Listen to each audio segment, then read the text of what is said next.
Hanouka Sameach, le Rosh Chodesh Tevet, il a une particularité par rapport aux autres Rashi Chodashim de l'année.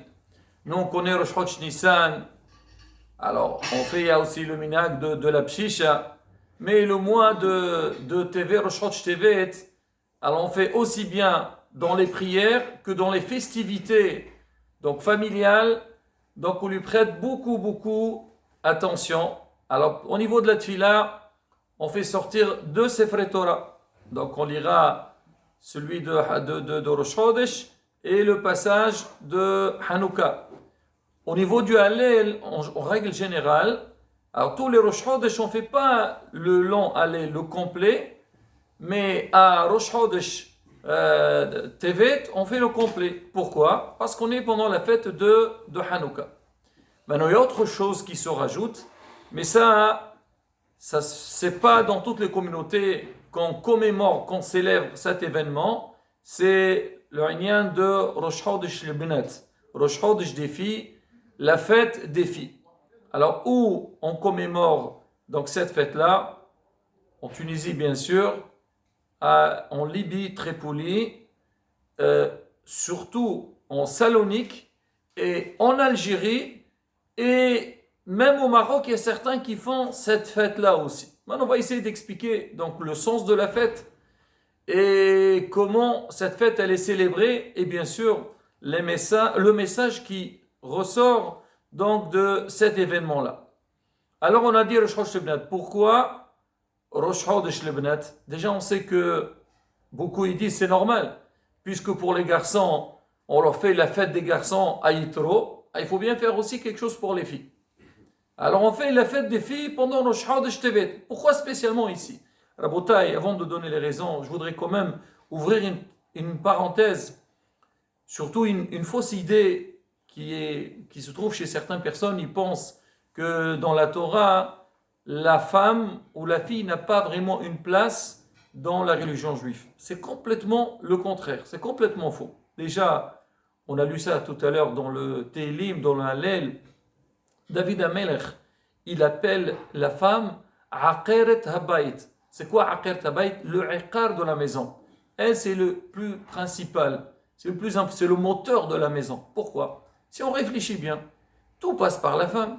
L'éducation de nos enfants, la femme elle est plus proche aux enfants que le père. C'est vrai, le père, il doit faire des efforts, mais on sent qu'elle est plus présente. Il a dit, la femme, tous les ans, elle fait 4, 5, 6 classes par rapport au nombre d'enfants qu'elle a. Même, et tous les quelques années, elle passe le bac. Pourquoi? Parce qu'elle révise tout avec ses enfants, et donc elle est obligée de connaître tous les programmes. Au niveau de Taharat Mishpaha, donc au niveau du couple, c'est qui gère ces règles-là, la pureté familiale? C'est entre les mains de la femme. Au niveau de la kashrut, c'est géré par qui? C'est géré par la femme. Pratiquement toutes les choses qui sont, on va dire, liées avec la religion, ils sont entre les mains de la femme. Et c'est sûr que la femme, elle est bien solide à la maison, elle pousse son foyer, son mari, ses enfants dans Aoudat Hashem, dans Torah et Mitzvot. Là, Bezrat Hashem, on a une grande assurance au niveau de Yirat Shamayim et Aoudat Hashem. Alors, on va revenir. Alors, on a dit Rosh Chodesh Tevet. Alors, pourquoi Rosh Chodesh? Alors, Rosh Chodesh, on sait très bien qu'à la base, à Kadosh Baruch Hu, nous, on a combien de fêtes dans l'année? On a les Shlosha Regalim, il y a les 3 fêtes. Donc, Pesach, Shavuot et Sukkot. On dit que chaque fête, elle était attribuée à un des 3 patriarches. Abraham, Yitzhak et Yaakov. Maintenant, on a les 12 mois, parce que Rosh Chodesh aussi, il est considéré comme un jour de fête. Alors, c'est pour ça qu'on fait le Hallel. Alors, on dit qu'il a été attribué aux 12 Shvatim, aux 12 tribus, chaque chef de tribu. Donc, on lui a accordé un Rosh Chodesh d'un mois. Alors maintenant, on dit malheureusement, le peuple d'Israël, il a fait la faute du veau d'or. Et quand Aharon, il a voulu retarder, parce qu'il savait que Moshe Rabbeinu, il a 10 ans, on a fait un faux compte, il devait arriver, le peuple était perturbé, il leur a dit, amenez-nous des bijoux qui est l'eau. pour faire donc ce qu'ils demandaient. Alors ils sont partis chez les femmes elles ont refusé. Alors les hommes ils ont dit bon, les femmes n'ont pas donné, ils ont pris leurs bijoux, ils ont donné à Aaron à Cohen. Donc comme les hommes ils ont participé avec cette faute de veau d'or et les femmes elles ont refusé, on leur a donné donc tous les Rashi Hodashim, ils sont attribués aux femmes. C'est pour ça si on voit un petit peu au niveau des coutumes qu'il y a dans beaucoup de communautés, les femmes elles font pas les travaux pénibles pendant Rosh Chodesh. Donc, on considère que Rosh Chodesh, il est offert pour les femmes.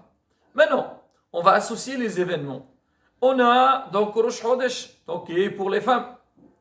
On a aussi Hanouka. Ah, qu'est-ce qu'il y a de spécial dans Hanouka? Alors, on a le miracle de Hanouka.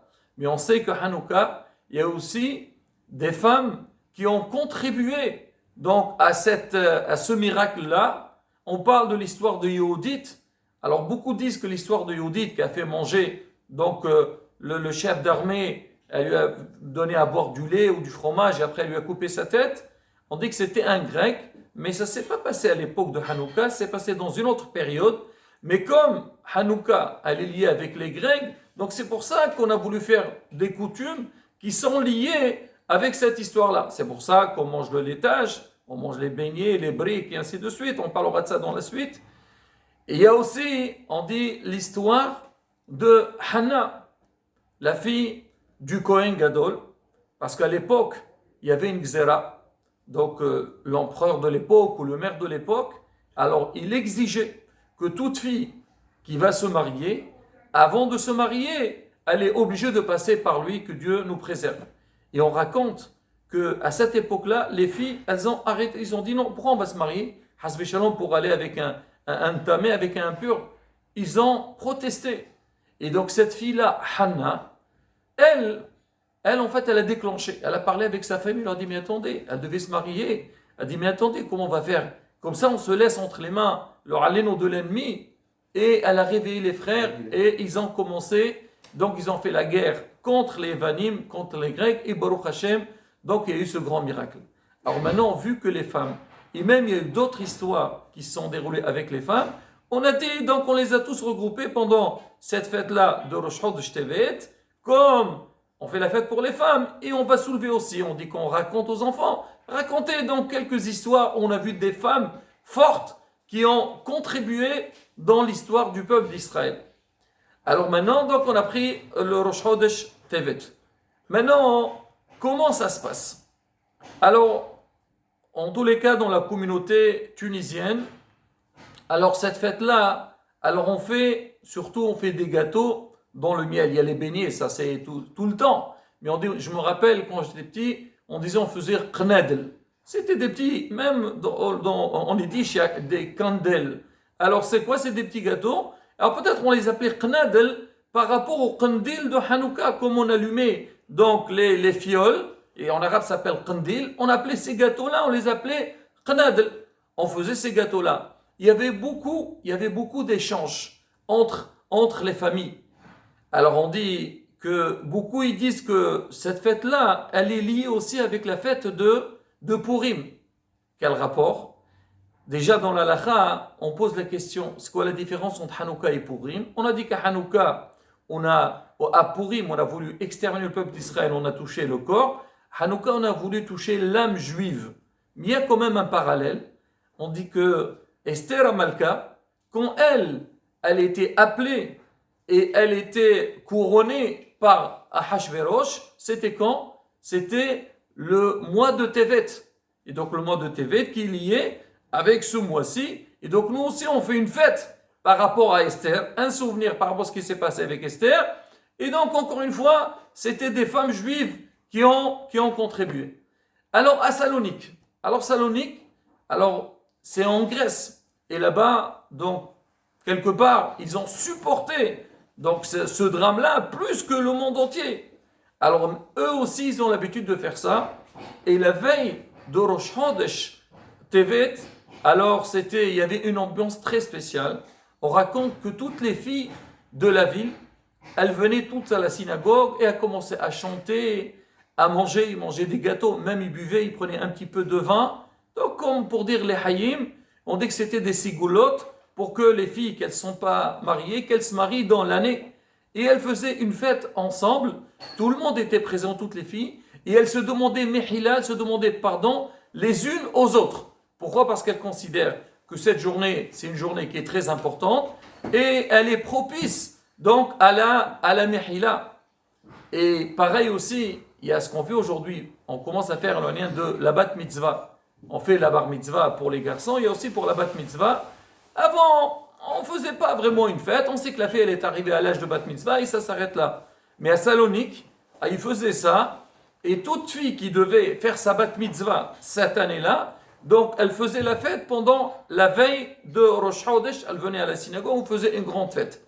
Mais Rabotai, tous ces événements qu'on fait, en fait il faut savoir, bien sûr, elles sont liées avec l'histoire, avec le passé, et aussi elles sont liées beaucoup avec le futur, avec l'avenir du peuple d'Israël.